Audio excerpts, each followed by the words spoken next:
राजस्थान में पंचायत निकाय चुनाव को लेकर एक बार फिर से नया अपडेट सामने आया। दरअसल इन चुनावों के लिए हाईकोर्ट की ओर से तय 31 जुलाई की समय सीमा समाप्त होने में अब मात्र 34 दिन शेष रह गए हैं, जबकि पंचायत और निकाय दोनों के चुनाव एक साथ भी करा लिए जाए तो भी इसके लिए 40 से 45 दिन का समय चाहिए। ऐसे में अब राज्य निर्वाचन आयोग के लिए 31 जुलाई तक चुनाव करवाना मुश्किल लग रहा है। उधर राज्य अन्य पिछड़ा वर्ग आयोग ने सर्वे की जमीनी तैयारियां शुरू कर दी है।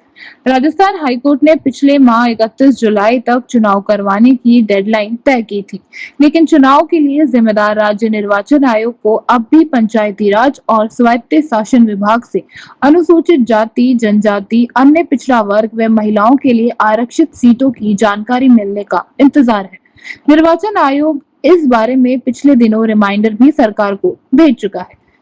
ओबीसी सर्वे को लेकर अन्य पिछड़ा वर्ग राजनीतिक प्रतिनिधित्व आयोग के सदस्य गोपाल कृष्ण शर्मा ने पिछले दिनों बांसवाड़ा, सिरोही व डूंगरपुर जिलों में समीक्षा बैठक ली। इसमें अधिकारियों से जिले में ओबीसी परिवारों से संबंधित जानकारी देने को कहा गया। वहीं स्पष्ट किया सर्वे केवल ओबीसी परिवारों के संबंध में ही किया जाना है।